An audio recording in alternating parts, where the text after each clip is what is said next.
Eh, Tema kita pada pagi ini setia sampai akhir hidup. Jadi setia sampai akhir hidup, bukan di tengah jalan, bukan semangat dari mula, tetapi ujungnya kita mulai lemah. Jangan seperti itu. Banyak orang Kristen dia berapi-api waktu mulai dia bertaubat, berapi-api, bersemangatnya luar biasa. Tapi lama kelamaan makin sejuk, makin dingin, akhirnya ujungnya meninggalkan Tuhan. Dan banyak yang seperti itu. Jadi mari kita belajar pada pagi ini mengenai setia sampai akhir hidup kita. Ya, kalau kita kembali untuk melihat suami istri yang kawin di gereja, memang dia ada janji setia dia kepada pasangannya masing-masing di hadapan jemaat Tuhan dan di hadapan Tuhan. Janji setia itu merupakan janji yang mengatakan bahwa dia akan hidup semati dengan pasangannya, hanya maut yang memisahkan. Itu janji kita kepada Tuhan, kepada orang-orang yang hadir, terutamanya bagi pasangan kita, yaitu janji setia kita hidup sampai mati, sampai maut yang memisahkan. Jadi bagaimana juga hidup kita dengan Tuhan. Jadi kita harus pegang janji setia kita. Harus kita setia sampai akhir hidup kita. Tidak boleh pergi yang lain. Jadi itu kita lihat firman Tuhan yang akan kita belajar pada pagi ini. Yang pertama, kita belajar dari kisah Lazarus ya. Kita baca dalam 3 ayat ini. Dan ada seorang pengemis bernama Lazarus, badannya penuh dengan borok, berbaring dekat pintu rumah orang kaya itu, dan ingin menghilangkan laparnya dengan apa yang jatuh dari meja orang kaya itu. Malahan anjing-anjing datang dan menjilat boroknya. Kemudian matilah orang miskin itu, lalu dibawa oleh malaikat-malaikat ke pangkuan Abraham. Jadi kisah ini adalah yang disampaikan oleh Yesus sendiri. Ya. Jadi kalau kita lihat kisah ini bukan perumpamaan. Sebab ini kita lihat sangat jelas, dia mati, dia pergi kepada Abraham yang ada di surga, dibawa oleh malaikat. Jadi ini bukannya perumpamaan, bahwa ini satu kisah yang nyata. Ya, kita lihat dalam kisah ini seorang pengemis ini yang bernama Lazarus, sebab namanya pun disebut di sini. Badannya penuh dengan borok, berbaring dekat pintu rumah orang kaya itu dan ingin menghilangkan laparnya dengan apa yang jatuh dari meja orang kaya itu. Jadi saya tidak akan menyebut tentang kisah orang kaya itu. Saya hanya menyebut tentang Lazarus saja. Ya. Jadi kita lihat di sini sudah tentu bahwa Lazarus ini merupakan seorang yang percaya, seorang yang beriman, seorang yang percaya kepada Tuhan. Jadi dalam kepercayaannya dia mengalami hal-hal yang tidak diingini, yaitu yang pertama, dia seorang yang miskin sampai dia menjadi seorang pengemis. Bukan sahaja mengemis, tetapi juga menderita penyakit yang menjijikkan, borok-borok di seluruh tubuhnya. Jadi ini keadaan Lazarus. Ya, keadaan Lazarus yang menderita sengsara, lalu mengemis lagi di pintu rumah orang kaya itu untuk menghilangkan laparnya. Nah, tapi menariknya, kemudian matilah orang miskin itu, lalu dibawa oleh malaikat-malaikat ke pangkuan Abraham. Jadi orang mati itu, dia singkatkan cerita ini, lalu matilah orang miskin itu, lalu dibawa malaikat ke pangkuan Abraham. Jadi apa yang kita lihat dalam kisah Lazarus adalah seorang yang percaya setia sampai mati. Seorang yang setia, hidupnya menderita sengsara, baik dari segi kemiskinannya yang memungkinkan dia menjadi pengemis, bahkan dia menderita sengsara dalam keadaan yang sakit. Jadi Lazarus tetap percaya kepada Tuhan. Lazarus tetap beriman kepada Tuhan sampai garis akhir hidupnya. Nah, kalau kita melihat dalam cerita ini, kalau benar Lazarus seorang yang beriman, yang percaya, mengapa Tuhan tidak menolong dia? Jadi itu pertanyaan-pertanyaan yang selanjutnya. Nah, tapi kita lihat di sini bahwa dalam penderitaan ini kita tahu bahwa ketaatan, kesetiaan Lazarus yang sangat penting. Bukanlah campur tangan Tuhan, tetapi kesetiaannya sampai garis akhir hidupnya. Itu sebabnya dia dibawa ke malaikat ke pangkuan Abraham. Jadi yang membuat Lazarus dibawa ke pangkuan Abraham di surga bukanlah karena Lazarus miskin, bukanlah karena Lazarus sakit, tetapi karena imannya, karena kesetiaannya, karena dia tetap percaya sampai garis akhir hidupnya. Jadi saudara-saudara, sebagai kita orang percaya, kadang-kadang kita terus berdoa menuntut mujizat Tuhan terjadi dalam kehidupan kita, tetapi kurang dari segi ketaatan, kurang dari kesetiaan, kurang dari segi yang lain, dari segi penyerahan diri, dari segi menerima yang diizinkan Tuhan. Jadi Lazarus dia menerima apa adanya dengan penuh percaya kepada Tuhan, walaupun dalam keadaan yang menderita. Jadi itulah sebabnya Lazarus diterima Tuhan karena ketaatannya, kesetiaannya yang tidak mempedulikan dirinya, tubuhnya, kesehatannya, kemiskinannya. Jadi saudara-saudara, inilah yang kita lihat, orang percaya ini dia setia sampai mati. Nah saudara-saudara, bagi kita sebagai orang percaya Tuhan, apa yang Tuhan tuntut dari kita adalah kesetiaan kita kepada Dia. Sebab hidup ini sementara. Sekalipun kita diberkati dengan kesenangan duniawi, namun jika itu membuat iman kita tidak menjadi setia, maka tidak gunanya bagi kita. Tapi dalam keadaan yang menderita sengsara seperti Lazarus, namun tetap setia dan percaya Tuhan, maka itulah yang membenarkan kita.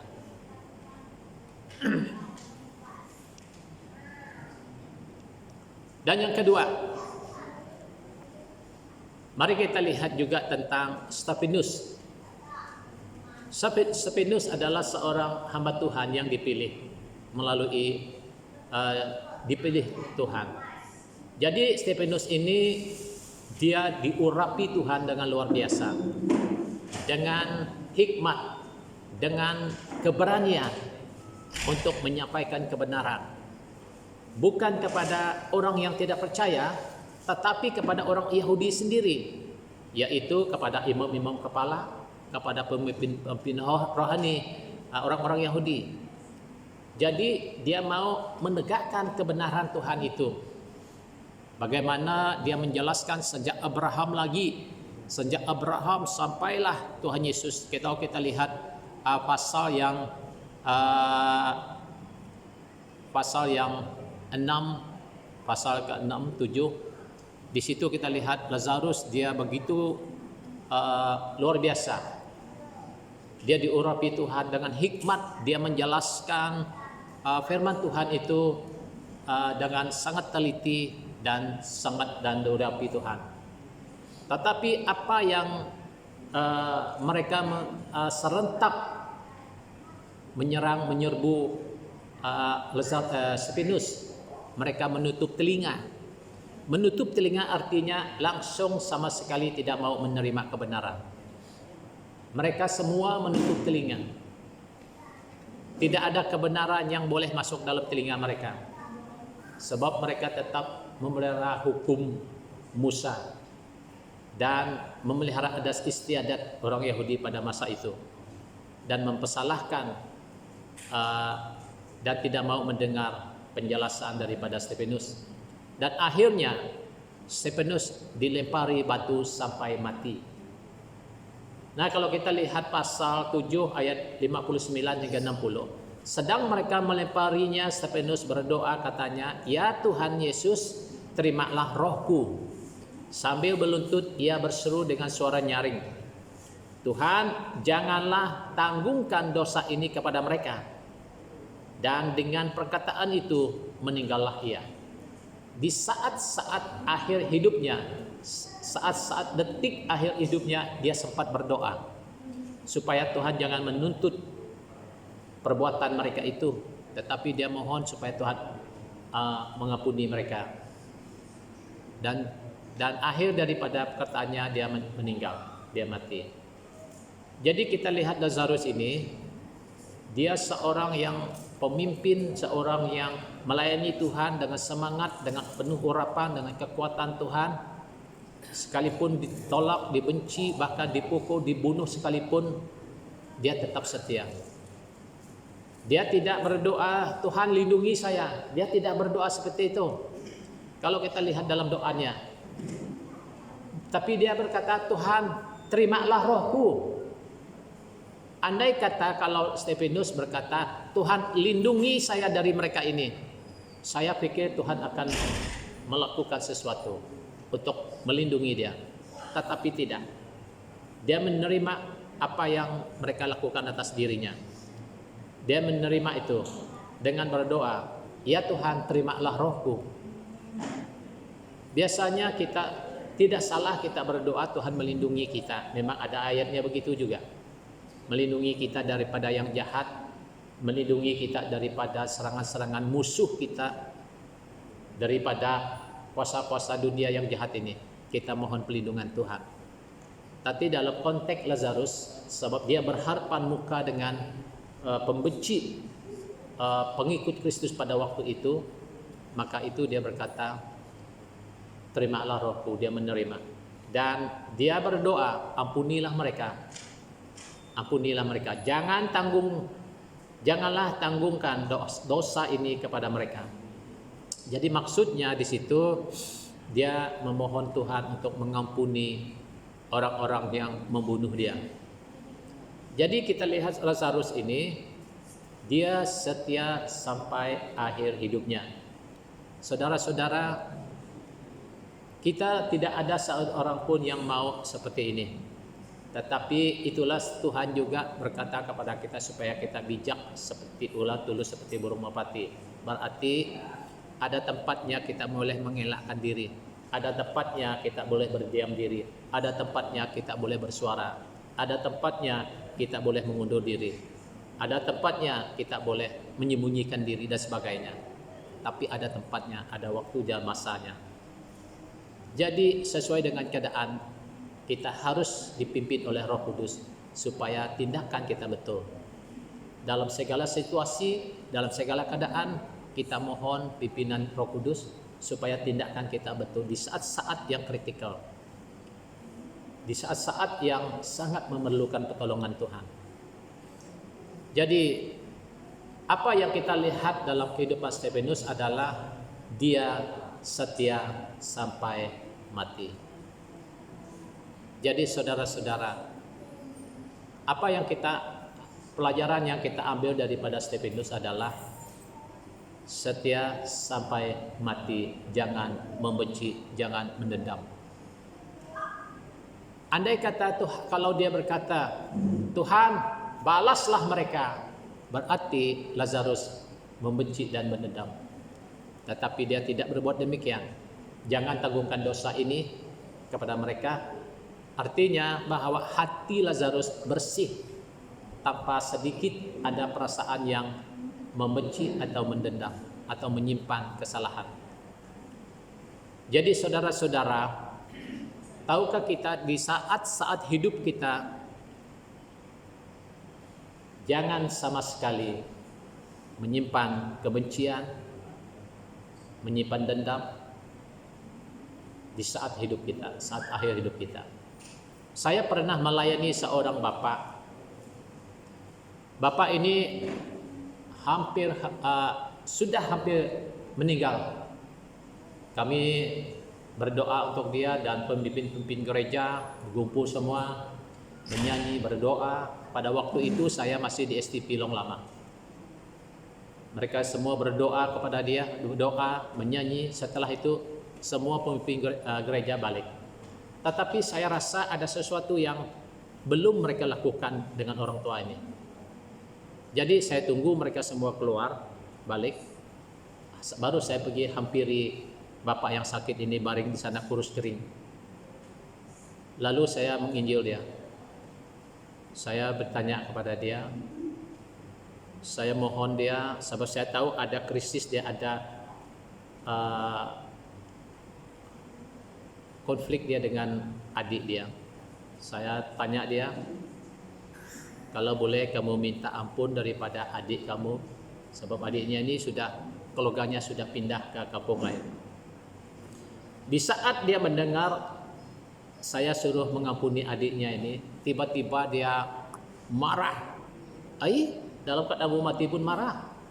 Dia kata dengan saya, jangan dia main-main, kata dia. Terkejut saya dengar dia. Wah, rupa-rupanya bapak ini mendendam, membenci adik kandungnya sendiri sampai mati. Jadi, tahukah bahwa kemudian 2 hari kemudian memang bapak itu meninggal, sebab keadaannya sangat tenat. Tetapi masih keras hati dan tidak mau mengampuni adiknya sampai mati. Saya juga memohon semua anak-anaknya datang pada waktu itu. Mereka datang, saya suruh mereka minta ampun dari bapak mereka. Mereka saling berjabat tangan lah, kira ucapan minta maaf begitu saja. Bapaknya pun diam saja, tapi adiknya tidak mau. Jadi saudara-saudara, kita tidak boleh seperti ini. Walau apapun yang menyakiti hati kita, kita harus mengampuni. Kalau tidak, itulah yang akan menyertai kita kelak. Jadi Stefanus, dia setia sampai akhir hidupnya. Dan seterusnya kita lihat yang ketiga tentang Rasul Paulus. Rasul Paulus. Sebelum kita lihat Rasul Paulus, kita lihat dulu bagaimana pengalaman Paulus dalam pelayanan. Dalam bagian ini dia menjelaskan secara teliti tentang pergumulannya, masalahnya, cabaran hidupnya, tekanan hidupnya, penderitaan, serangan, penyakit, dan serangan-serangan orang-orang luar, orang lain dan yang dia alami, dia hadapi dalam pelayanannya. Dia semua dia sebut di sini. Nah, mari kita baca dia. 2 Korintus pasal 11 23 hingga 28. Aku lebih banyak berjerih lelah, lebih sering dalam penjara, didera di luar batas, kerap kali dalam bahaya maut. 5 kali aku disesah orang Yahudi, setiap kali 40 kurang 1 pukulan. 3 kali aku didera, 1 kali aku dilempari dengan batu, 3 kali mengalami karam kapal, sehari semalaman terkatung-katung di tengah laut. Dalam perjalananku aku sering diancam bahaya banjir dan bahaya penyamun, bahaya dari pihak orang-orang Yahudi dan dari pihak bukan Yahudi, bahaya dari kota, bahaya di padang gurun, bahaya di tengah laut, bahaya dari pihak saudara-saudara palsu, dan banyak jerih lelah dan bekerja berat. Aku kerap kali aku tidak tidur, aku lapar dahaga, kerap kali aku berpuasa kedinginan dan tanpa pakaian, dan dengan tidak menyebut banyak hal lain lagi. Urusanku sehari-hari yaitu untuk memelihara semua jemaat. Jadi di sini kita lihat betapa menderitanya Rasul Paulus, sengsaranya dia. Di mana-mana dia pergi ada saja bahaya yang menanti dia. bahaya di padang gurun, bahaya di laut, bahaya dari pihak orang Yahudi, orang yang bukan Yahudi, saudara palsu, kelaparan dan sebagainya yang disebutkan tadi. Jadi kita lihat dalam hidup ini. Dalam hidup ini semuanya senang-senang, semuanya minta senang-senang. Kita berdoa, minta pelindungan, minta berkat, minta damai sejahtera, minta sukacita. Semua yang baik, semuanya. Memang tidak salah. Itulah doa kita. Doa saya juga, doa kamu juga memang seperti itu. Kita minta pelindungan Tuhan, kita minta berkat Tuhan, kita minta pemeliharaan Tuhan, kita minta Tuhan menyertai kita minta semua hidup kita damai sejahtera. Doa kita semua memang seperti itu. Akan tetapi saudara-saudara, andai kata kalau kita diizinkan menghadapi berbagai pergumulan masalah tantangan hidup, lalu apa yang harus kita buat? Seperti Rasul Paulus. Rasul Paulus tidak pernah menyalahkan Tuhan. Tuhan, engkau yang panggil saya, mengapa engkau izinkan saya menderita sengsara di laut, di laut, di padang gurun, di orang ini, orang itu, dan begini begitu. Kenapa Tuhan tidak lindungi saya? Paulus tidak berdoa seperti itu. Dia tahu akibatnya, risikonya, sekuensinya melayani Tuhan, dia tahu semuanya. Maka itu dia pasrah saja, menerima saja dengan kesabaran dan kekuatan, pengharapan, bergantung sepenuhnya kepada Tuhan. Jadi iman kita harus seperti itu. Ya. Nanti apabila kita menghadapi masalah pergumulan hidup nanti, lalu kita kurang pikir dalam hati, jangan-jangan saya kurang beriman. Jangan-jangan saya yang kurang iman. Itulah Tuhan tidak tolong saya, itulah Tuhan tidak melindungi saya. Saudara-saudara, itu sebabnya kita harus mengkaji firman Tuhan. Supaya kita menerima segala keadaan yang diizinkan Tuhan dalam kehidupan kita. Sebab Tuhan sudah beritahu kepada kita, dunia ini semakin jahat. Dunia ini bukan tempat kita. Dunia ini adalah tempat persinggahan kita. Mengapa kita hidup mau senang lenang? Tetapi semua yang kita hadapi dunia ini, tujuannya adalah untuk menguji ketaatan, kesetiaan kita. Supaya kita setia, taat, mengasihi Tuhan, takut akan Tuhan sampai garis akhir hidup kita. Amin. Jadi oleh itu jangan selalu menyalahkan diri sendiri. Apabila ada masalah, apabila ada pergumulan, apabila tantangan hidup yang kita hadapi, jangan menyalah diri sendiri.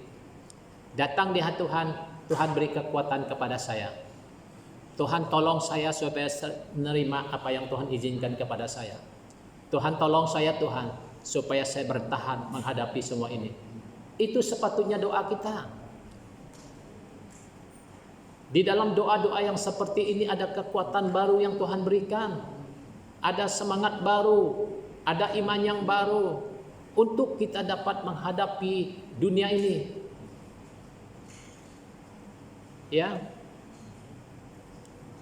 Supaya perspektif kita terhadap firman Tuhan, cara pola pikiran kita harus berdasarkan kebenaran. Jangan lihat satu segi saja, dari segi perlindungan, pemeliharaan, berkat Tuhan, kebaikan Tuhan, kemurahan Tuhan. Itu satu segi, memang betul. Tetapi dari segi yang lain itu juga kita harus pahami. Itulah kita lihat dunia sekarang, pendeta-pendeta sekarang. Maaf ya saya sebut ini.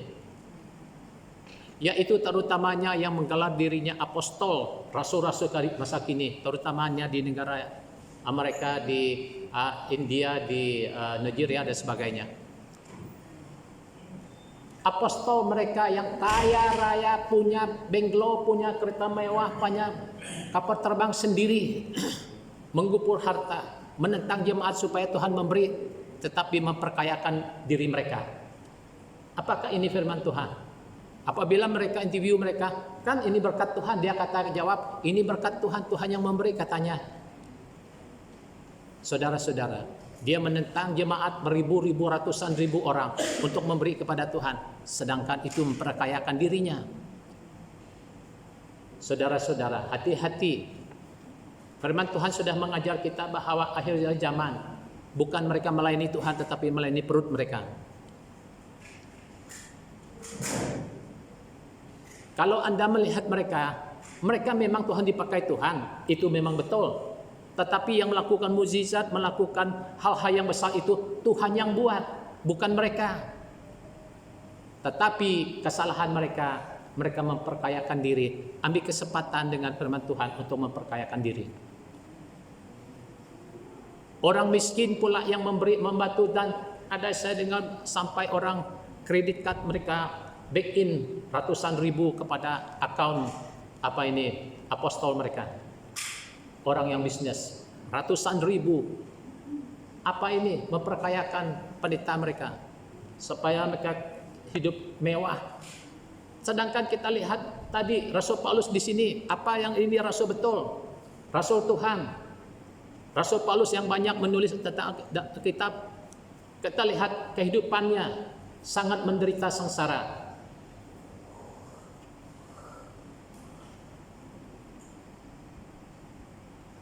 Hati-hati, itulah selalu katakan hati-hati dengan ajaran-ajaran yang selalu tentang kekayaan, kemewahan, kesenangan dunia. Tidak pernah berbicara tentang pikul salib. Iman Kristen kita, Tuhan Yesus sudah berkata, siapa yang mau ikut aku, dia harus memikul salibnya. Kita harus memikul salib. Bukan mengumpul harta, bukan hidup mewah, hidup senang, pelindungan, peliharaan Tuhan, berkat Tuhan sebagainya. Oh, haleluya, puji Tuhan. Tetapi Tuhan Yesus sendiri berkata, siapa mau ikut aku harus pikul salib. Pikul salib sampai garis akhir hidup kita. Apa masalah yang kita hadapi, tekanan hidup, masalah apa saja, baik dari segi ekonomi, baik dari segi masalah kesehatan, masalah keluarga, masalah tempat kerja, masalah tantangan, macam-macam tantangan hidup ini harus pikul salib. Ini yang ajar Tuhan Yesus. Dia tidak pernah mengajar supaya kita semakin kaya. Tetapi banyak firman Tuhan mengatakan, dalam Galatia mengatakan, dia berkata kepada Timotius, dalam Galatia dalam apa itu? Dia berkata, peringatilah orang kaya di dunia ini supaya mereka kaya dalam kemurahan, suka memberi dan membagi, dan suka memberi kebajikan. Itu yang diperingatkan kepada orang kaya. Padahal pendeta pula yang memperkayakan diri. Dia tentang jemaat untuk memberi, padahal dia memperkayakan dirinya sendiri. Ini sudah salah. Jadi mari kita melihat kehidupan Paulus. Seluruh hidupnya menderita sengsara sampai akhir hidupnya. Kita lihat seterusnya. Kisah Para Rasul 20 ayat 24. Tetapi aku tidak mengherau nyawaku sedikit pun, asal saja aku dapat mencapai garis akhir dan menyelesaikan pelayanan yang ditugaskan oleh Tuhan Yesus kepadaku untuk memberi kesaksian tentang Injil kasih karunia Allah. Di sini kita lihat Rasul Paulus mengatakan, sekalipun dia berkata tadi yang kita baca tadi, mengalami macam-macam pergumulan hidupnya, masalahnya tentang bahaya maut, bahaya di laut, bahaya di padang gurun, bahaya dari orang Yahudi, bahaya semuanya bahaya. Dia menderita, dipukul luar batas. Tetapi katanya, aku tidak mengherau nyawaku sedikit pun. Aku tidak menghiraukan nyawaku. Asal saja aku dapat mencapai garis akhir. Asal saja aku dapat mencapai garis akhir. Saudara-saudara, jangan terlalu kita tertekan dengan keadaan yang kita hadapi. Mungkin dari penyakit kita. Bagi saya sendiri, saya tidak menghiraukan, asal saja aku mencapai garis akhir hidup saya. Sebab saya tahu hidup saya datangan Tuhan. Nyawa saya, hidup saya, Tuhan yang mengatur. Jadi saya tidak menghiraukan. Yang penting bagi saya juga adalah asal saja aku mendapat sampai garis akhir. Asal saja aku dapat setia sampai garis akhir hidup saya. Seperti mana yang dikatakan Paulus di sini, demikianlah saya sendiri.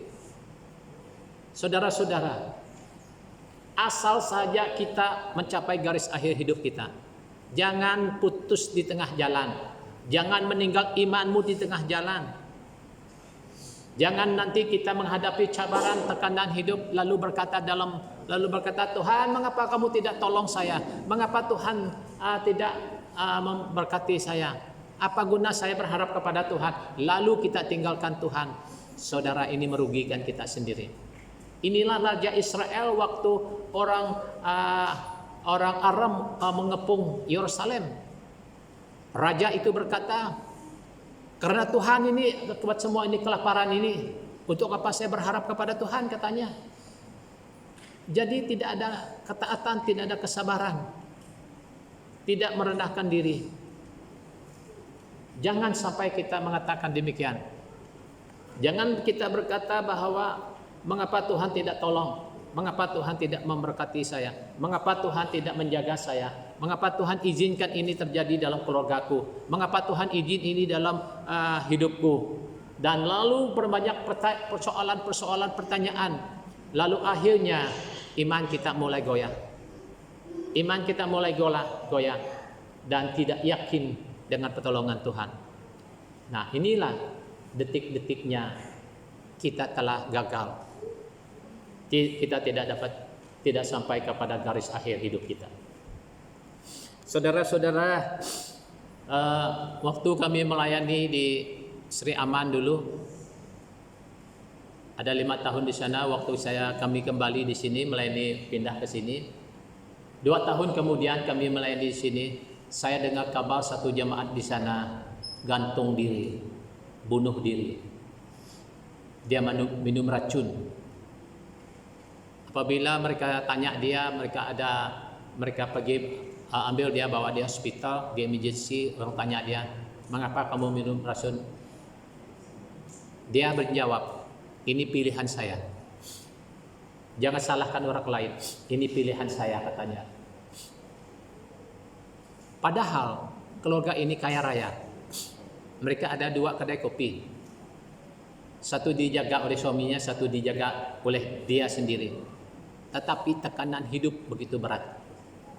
Jangan berpikir orang kaya itu senang, hidup mewah. Jangan selalu apabila kita miskin, tengok orang saya yang bukan bahagia, bukan main bahagianya mereka, senangnya mereka, semua apa-apa yang mereka dapat.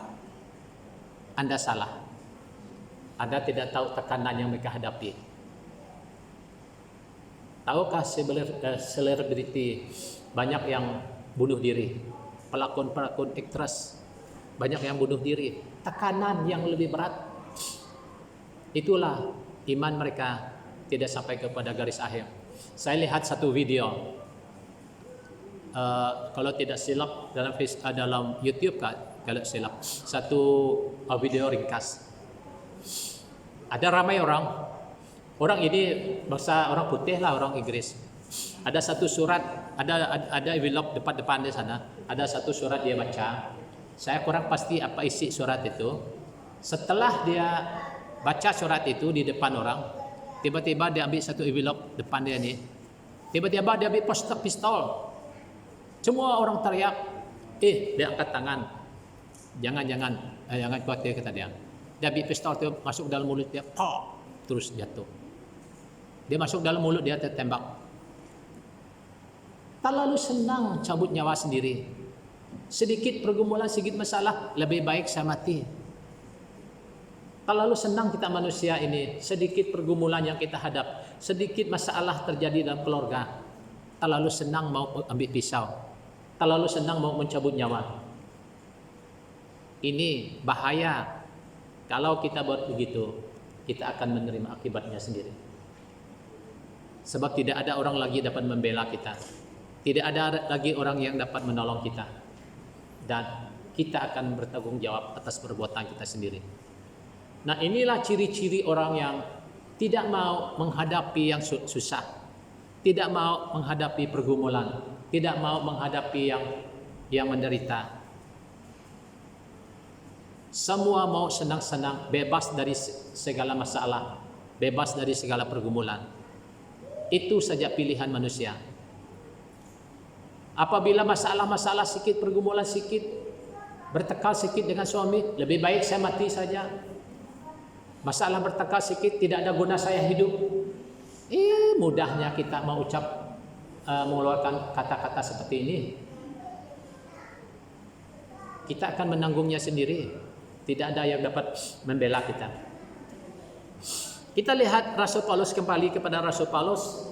Aku tidak menghiraukan nyawaku sedikit pun, asal saja aku dapat mencapai garis akhir.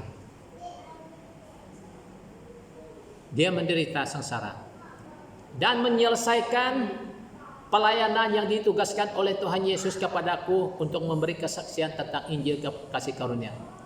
Ada dua. Yang pertama, asal Rasul Paulus mencapai garis akhir hidupnya, dan yang kedua, menyelesaikan tugas pelayanan oleh Tuhan.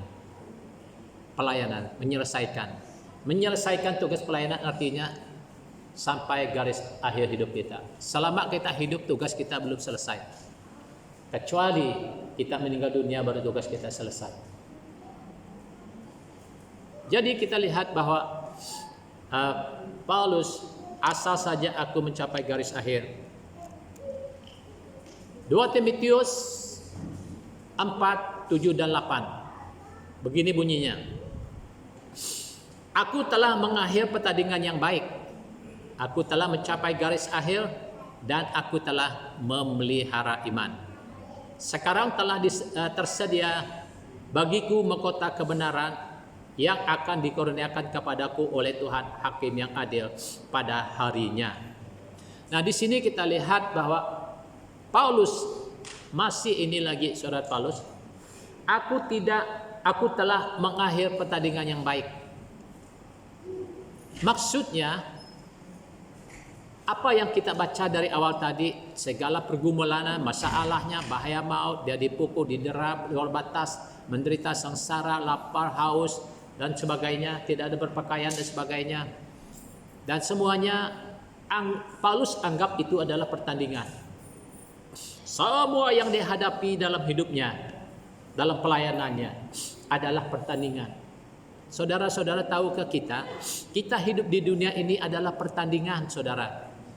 Jangan berpikir kita mau hidup senang. Hidup di dunia ini adalah pertandingan iman.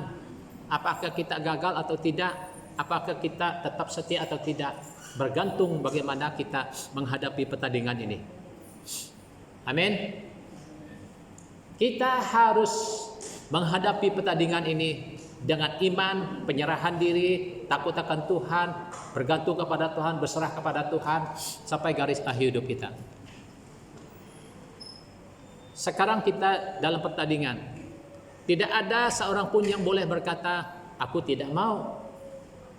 Tidak boleh. Selagi kita orang percaya, selagi kita percaya kepada Yesus, kita tetap hidup dalam pertandingan sampai garis akhir hidup kita. Jadi katanya lagi, aku telah mencapai garis akhir. Aku telah memelihara iman. Paulus berkata dia tahu bahwa garis akhir hidupnya sudah selesai. Sebab dia akan dikeluarkan dari penjara dan akan dipancung. Dia tahu garis hidupnya sudah selesai. Nah, dia kata lagi, aku telah memelihara iman. Saudara-saudara, kita harus memelihara iman kita. Apapun tantangan yang kita hadapi dalam hidup ini, dari pihak manapun yang kita hadapi, yang penting kita harus memelihara iman. Memelihara iman sampai akhir hidup kita.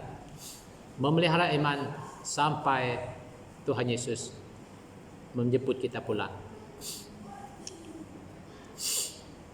Dan yang terakhir, Wahyu 2 ayat 10. Jangan takut terhadap apa yang harus engkau derita. Amin. Ini kata firman Tuhan. Jangan takut terhadap apa yang harus engkau derita. Jangan takut. Apa saja yang kita menderita, jangan takut. Hendaklah engkau setia sampai mati, dan aku akan mengurniakan kepadamu mahkota kehidupan. Jadi, ini adalah firman Tuhan sendiri, supaya kita jangan takut penderitaan pergumulan, masalah yang kita hadapi di dunia ini. Jangan takut katanya. Jangan takut. Kita harus sabar. Kita harus kuatkan iman kita. Kita harus percaya kepada Tuhan. Kita harus mencari Tuhan dengan segenap hati. Kita sungguh-sungguh berserah kepada Tuhan.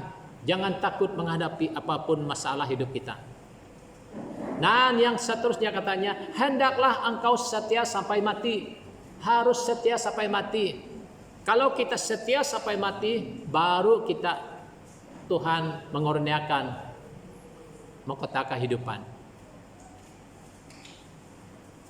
Jadi saudara-saudara, apa kesimpulan yang kita buat, yang kita ambil daripada firman Tuhan pada pagi ini adalah kita hendaklah saya dan kamu setia sampai mati.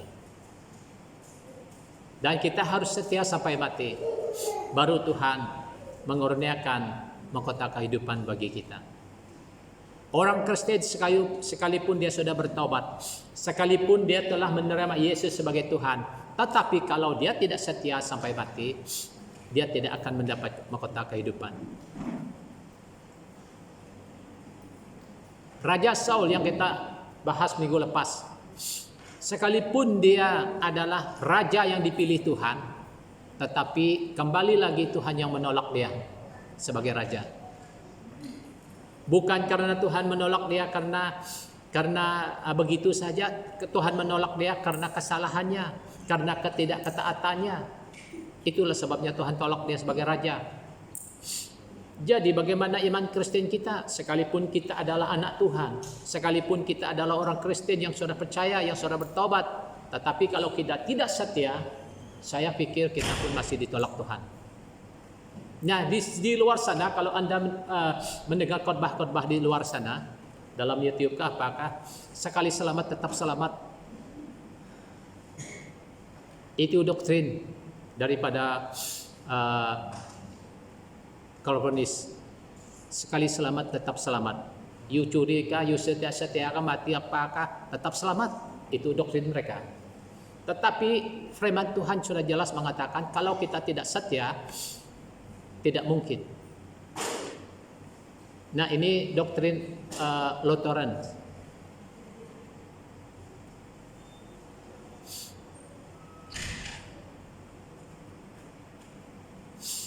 Jadi saudara-saudara, sebab ada banyak ayat-ayat yang menyebut tentang kesetiaan, tentang ketaatan, tentang apa yang kita terima, kita akan menerima perbuatan kita, apa yang kita tabur di dunia ini kita akan menuainya. Semua sudah tertulis. Kalau kita tidak setia, dan kita akan menerima akibatnya. Jadi tidak ada yang mengatakan sekali selamat tetap selamat. Itu sebabnya orang yang memegang doktrin ini dia tidak peduli dia mabuk di luar sana, dia pergi sosial dia tidak baik. Sebab dalam konsep pikiran dia sekali selamat tetap selamat. Dia sukati dia buat. Dia menipu orang kah, dia mencuri kah, dia merokok kah, dia merokok kah, dia apa saja kah. Itu dia tidak kisah. Sebab sudah didoktrinkan dalam pikirannya sekali selamat tetap selamat. Saudara-saudara, itulah sebabnya sekali lagi saya katakan hati-hati dengan doktrin. Jadi saudara-saudara, marilah kita hidup setia, hidup benar. Sebab tanpa kekudusan, firman Tuhan juga mengatakan tanpa kekudusan tidak ada seorang pun melihat Tuhan. Tidak ada berkenal dengan orang yang percaya Yesus atau yang sekali selamat tetap selamat, tidak ada. Firman Tuhan sudah berkata, tidak ada seorang yang melihat Tuhan tanpa kekudusan. Maksudnya hidup kita harus benar di mata Tuhan. Jadi inilah sedikit renungan kita pada pagi ini. Kiranya Tuhan Yesus memberkati kita lewat firman Tuhan yang pagi ini.